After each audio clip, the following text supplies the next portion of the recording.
میرا آج کا واقعہ اسلام کے غنی شخصیت حضرت عثمان غنی کے بارے میں ہے۔ مسلمانوں پر جب بھی کوئی مشکل وقت پیش آیا، یہی تھے جو مسلمانوں کی مدد کے لیے پہلی صف پہ کھڑے ہوتے تھے۔ آپ نے مسلمانوں کی بہت مدد کی۔ مدینہ شریف میں بئر رومہ ایک کنواں تھا، وہ ایک یہودی کی ملکیت تھا۔ یہودی اس کنویں کا پانی مسلمانوں کو نہیں پینے دیتے تھے۔ حضرت عثمان غنی نے وہ آدھا کنواں خرید کر مسلمانوں کے لیے وقف کر دیا۔ ایک دن یہودی پانی استعمال کرتے اور ایک دن مسلمان۔ جب بھی مسلمانوں کی باری آتی، یہودی بھی پانی بھر لیتے، لیکن جس دن یہودی کی باری ہوتی وہ مسلمانوں کو پانی نہیں بھرنے دیتے تھے۔ حضرت عثمان غنی نے جب دیکھا کہ مسلمانوں کو بہت تنگ کیا جا رہا ہے، انہوں نے وہ کنواں 20,000 دینار میں خرید کر مسلمانوں کے لیے وقف کر دیا۔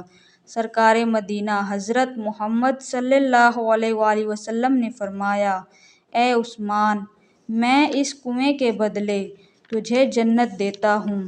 صحابہ کرام میں سب سے زیادہ غنی حضرت عثمان رضی اللہ تعالیٰ عنہ تھے، اور غنی کا لقب حضرت عثمان کو ہی ملا۔ حضرت محمد صلی اللہ علیہ وآلہ وسلم نے جب غزوہ تبوک کے لیے چندے کا اعلان کیا تو حضرت عثمان غنی پہلے کھڑے ہو گئے اور عرض کی، یا رسول اللہ، میں اپنے 100 اونٹ بامال ساز و سامان دیتا ہوں۔ حضور اکرم صلی اللہ علیہ وسلم نے قبول فرما لیے۔ پھر دوسری مرتبہ جب اعلان کیا تو حضرت عثمان غنی نے 200 اونٹ اللہ کی راہ میں دینے کا اعلان کیا۔ جب تیسری مرتبہ اعلان ہوا تو حضرت عثمان غنی بولے کہ اے پیارے نبی، میں 300 اونٹ بامال ساز و سامان دیتا ہوں۔ حضور صلی اللہ علیہ وسلم ممبر سے نیچے تشریف لائے اور فرمانے لگے، اے عثمان، میں اس کے بدلے تجھے جنت دیتا ہوں۔ ناظرین کرام، یہ تھی حضرت عثمان غنی کی سخاوت۔